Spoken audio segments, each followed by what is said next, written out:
Purihin ng Diyos, isang mapagpalang araw po sa bawat isa na makakapanood po ng channel na ito. Ako pong muli ang inyong lingkod, Brother Raymond Kada. At ito po ang programang Tanong at Sagot. Isa pong spiritual content na tumatalakay sa mga salita ng Diyos na nakasulat sa Biblia. Sa pagkakataon pong ito ay atin pong tatalakayin kung ang mga kalamidad ba na nararanasan natin ngayon, ito po ba ay bunga ng parusa ng Diyos sa tao?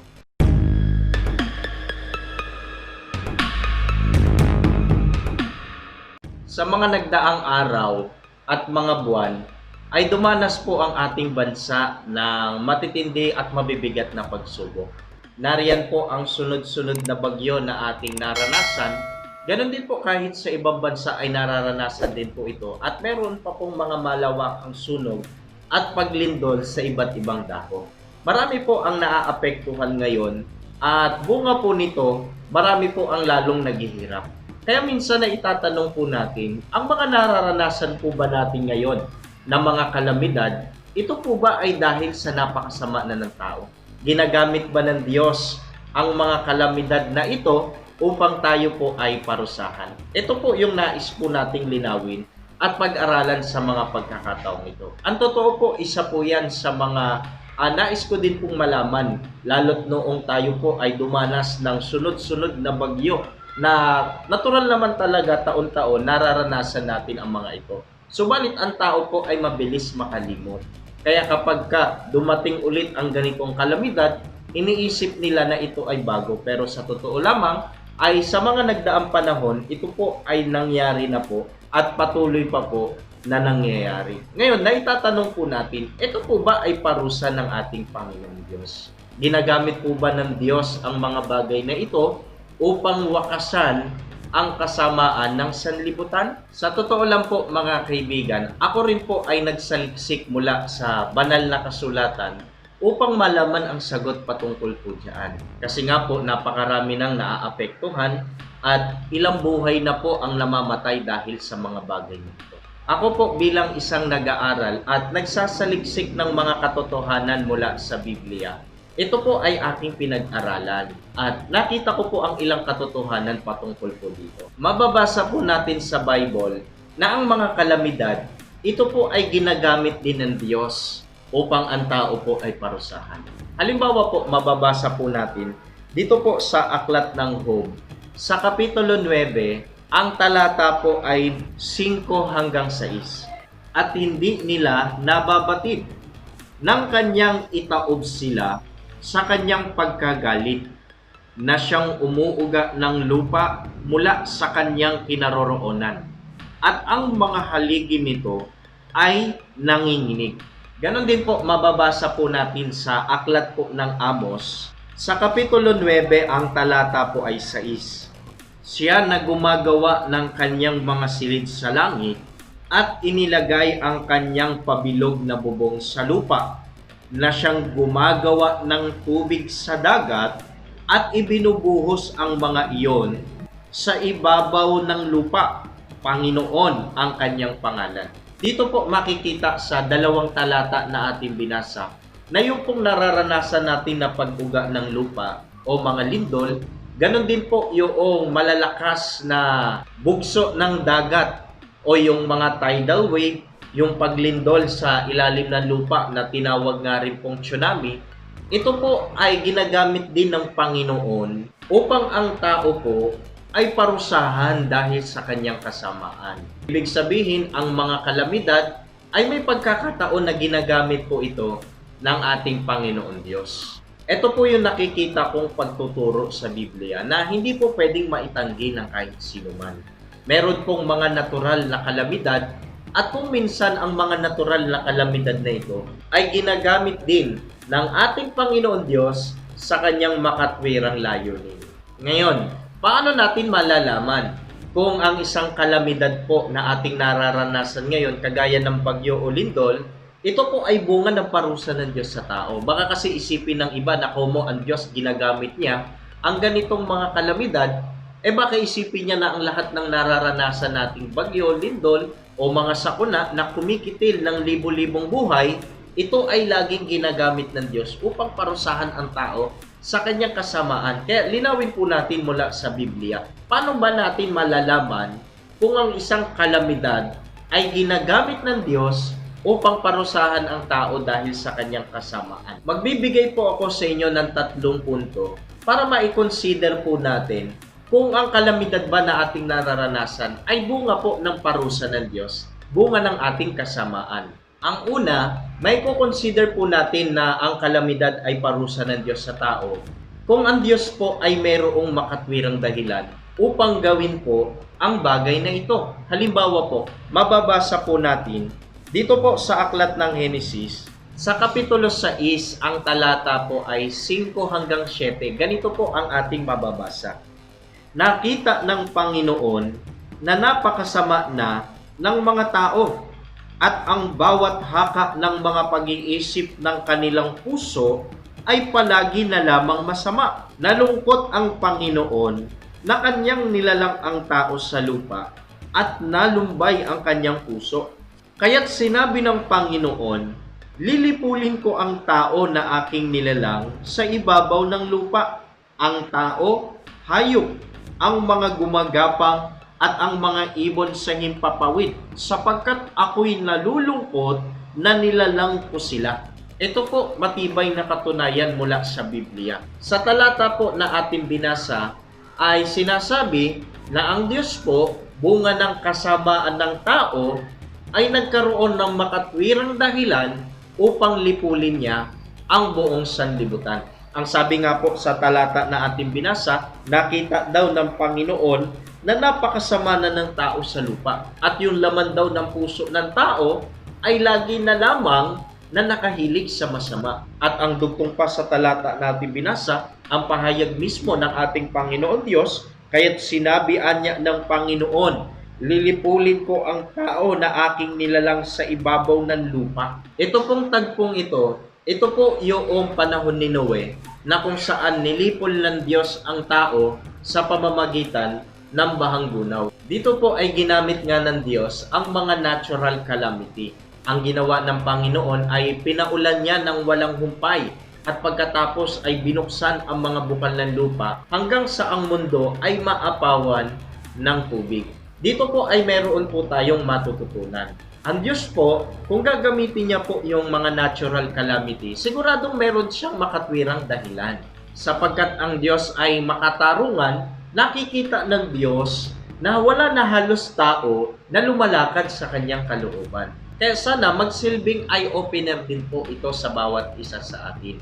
Na ang Diyos po, hindi po tayo hinahayaan na lumakad mag-isa. Lagi niya po tayong sinusubaybayan at tinitingnan kung tayo po ay lumalakad pa sa kanyang kalooban. Sapagkat may pagkakataon nga po sa Bible na yung mga natural calamity ginamit ng Diyos upang hatulan o parusahan ang sangkatauhan. Subalit ayon nga po sa talata na ating binasa, ang Diyos, ginagamit niya ang bagay na ito kung meron po siyang makatwirang dahilan. Ang pangalawang punto naman para ma-consider po natin kung ang kalamidad ay ginagamit ng Diyos upang parusahan ng tao, ay kung ang Diyos ay nagbibigay muna ng babala bago niya ilapat ang kanyang hatol sa lupa. Isa pong patunay po dyan ay mababasa po sa aklat ng Jonas. Sa Kapitulo 3, ang talata po ay 3 hanggang 4. Babasahin ko rin po yung talatang 10. Sa gayoy bumangon si Jonas at pumunta sa Ninive.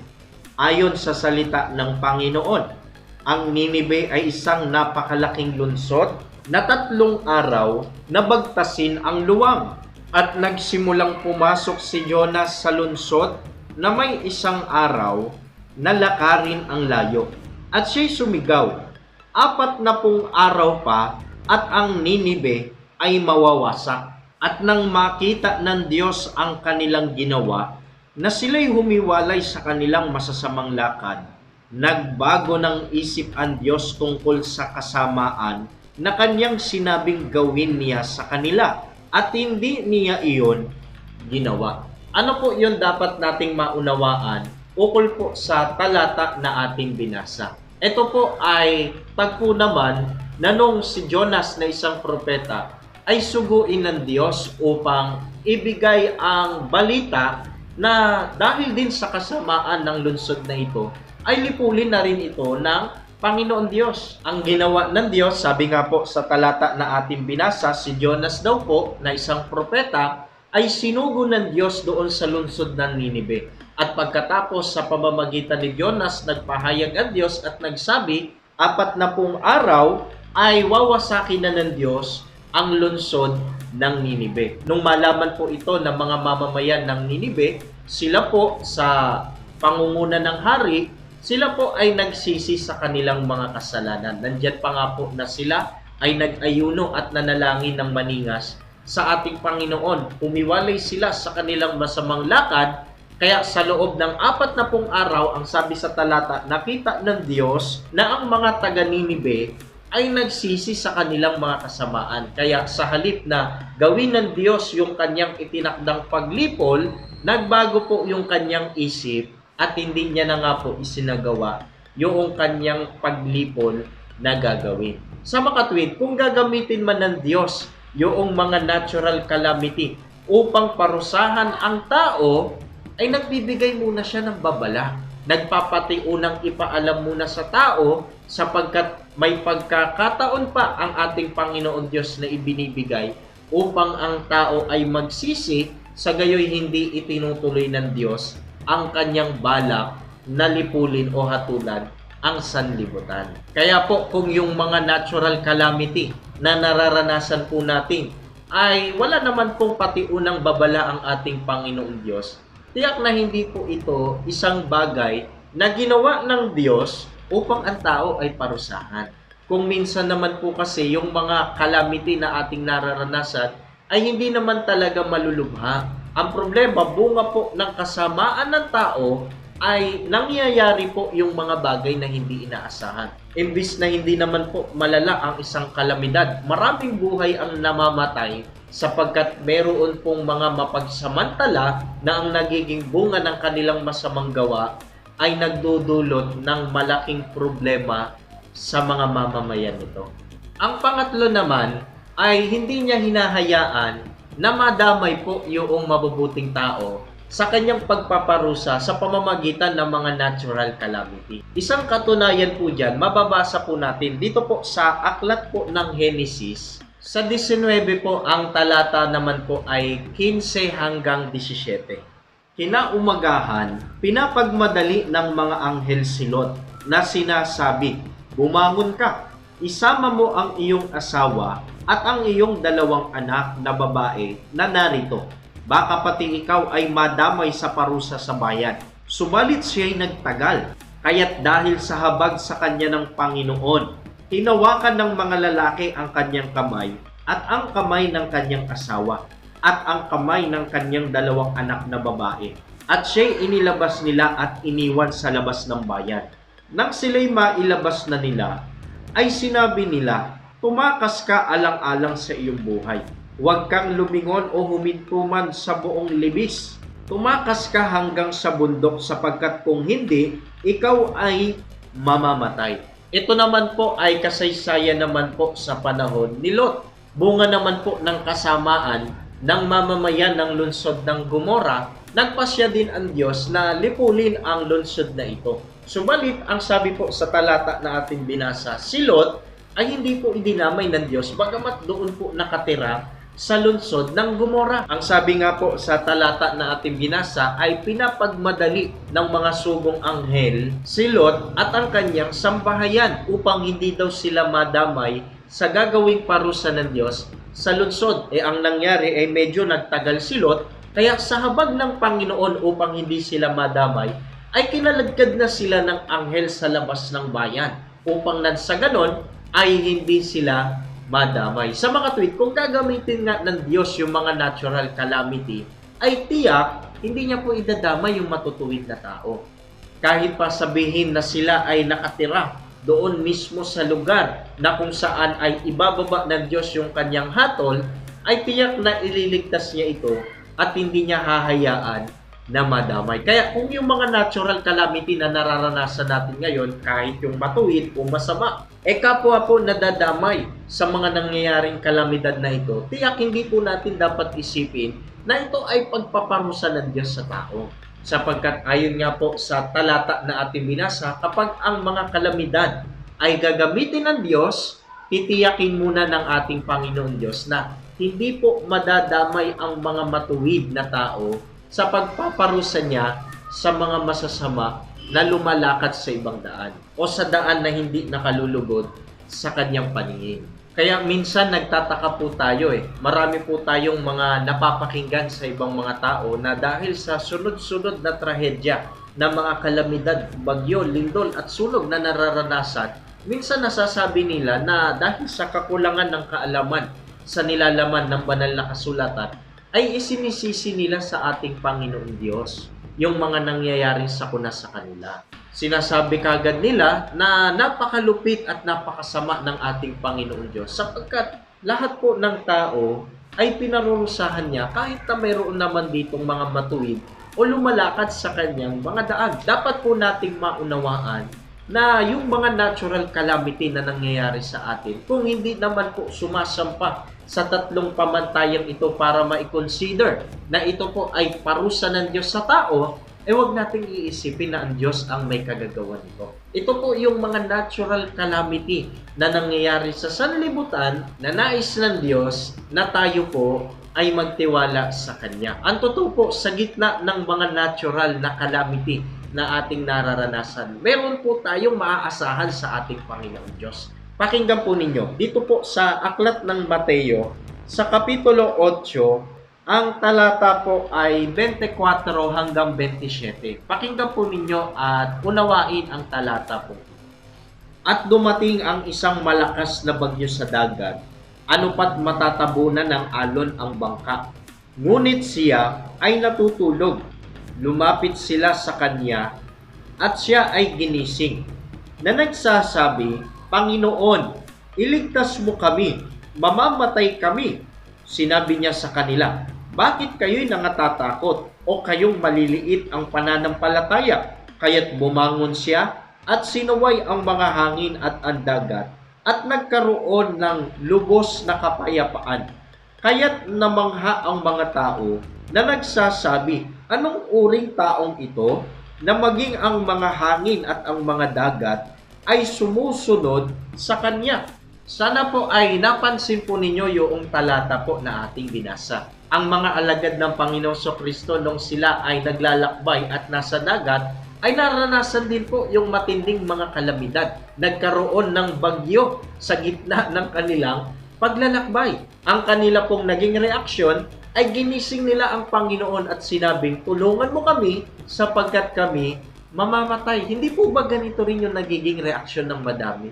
Kapag dumadating yung mga matitinding kalamidad, iniisip kagad nila na sila po ay mamamatay at walang maiiwang pag-asa sa kanila. Subalit, ang sabi nga po ng ating Panginoong Kristo, bakit maliit ang inyong pananampalataya? Nalilimutan kasi ng tao kapag ka mabigat ang kanyang problema na ang Diyos po, siya po yung may authority sa lahat. Kasi po, dahil po ang Diyos ang lumalang, ay kaya niya rin po pasunurin o kontrolin ang mga natural na kalamidad na ito. Sa ibang salita, kung atin mang maranasan ang mga bagay na ito, nais makita ng Panginoon kung tayo po ba ay meron pang pag-asa na lumapit at manampalataya, magtiwala sa kanyang magagawa. May mga tao kasi na kapag umunlad na yung kanyang kabuhayan, sumikat na siya, ay nalilimutan niya na yung Diyos na lumalang sa kanya. Kaya pagka minsan ay pinararanas ng Diyos ang mga bagay na ito upang wasakin ang mga pinagkakatiwalaan ng tao, upang maunawaan niya